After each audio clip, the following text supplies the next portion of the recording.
Here are the ingredients that will be used in the khichri. And here are the vegetables chopped up.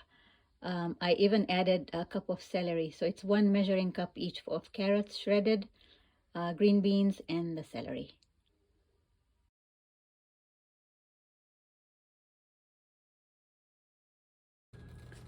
So I begin by adding 3 tablespoons of ghee. 1,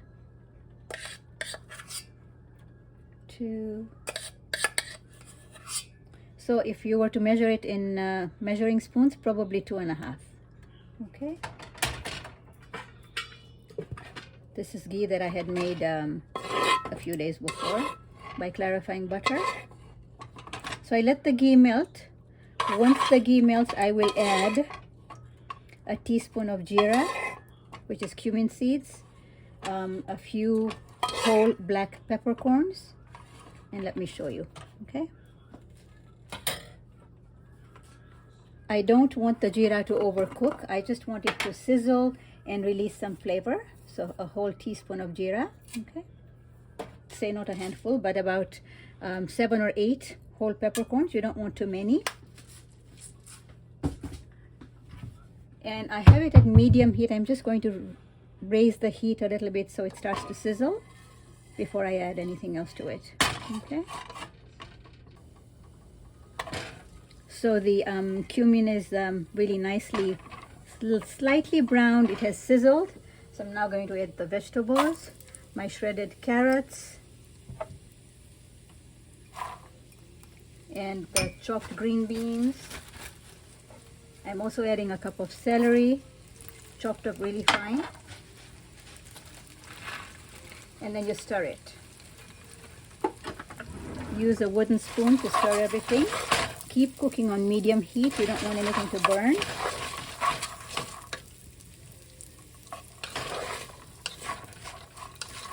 Once you feel that the vegetables are just lightly sauteed, so give it about 2 to 3 minutes, raising the heat a little bit. Keep stirring. I now add the rice and the lentil mix soaked up, but I drain all the water like so.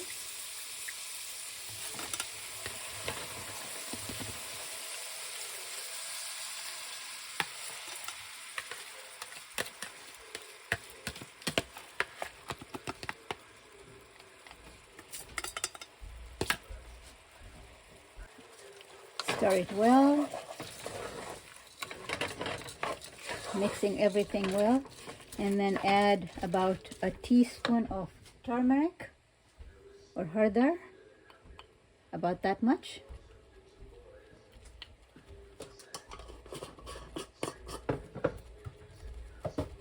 And I have a cup of rice and half a cup of the lentil mix, or the split lentil. So I'm going to add a teaspoonful of salt. So this is my measure. I just measure it in the palm of my hand. And then of course you can add more at the end if you feel like there isn't enough salt once the khichri is done. So you stir that well, and then you add water to it, and the water measurement is per cup of the rice and lentil mix, you add 4 cups of water.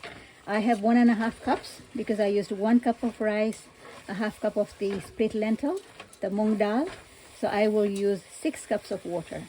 If you like a softer khichri, which is how I like it, I sometimes add 7 cups of water. Okay. So right now I'm adding the 6 cups of water that I'd measured previously. I stir that.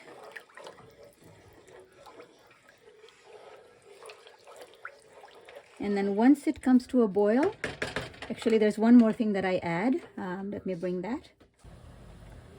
Okay, once it comes to a boil, I'm also adding some pieces of ginger, sliced organic ginger, to prevent any gas from eating the khichri because of the lentil in it. So once it comes to a rolling boil like that, you want to reduce the heat to medium, and you want to cover it lightly. And what I mean by that is You want to cover it and leave some space so that it doesn't overflow, okay? And keep an eye on it.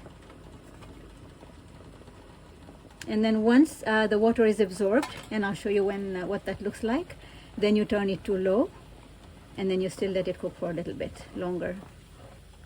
Okay, so right now I'm going to cover it and leave this much space so that it doesn't overflow. But the heat has been turned to medium now. So after letting it cook on low for about 10 minutes, you switch it off, and another 10 minutes later you open and check, and you can see all of the water has been absorbed. All right, and at this point you want to mix it really vigorously. So you mix it really well. Okay. It's like sticky rice, but much softer than sticky rice. And then at this point you can add a little bit of butter to taste.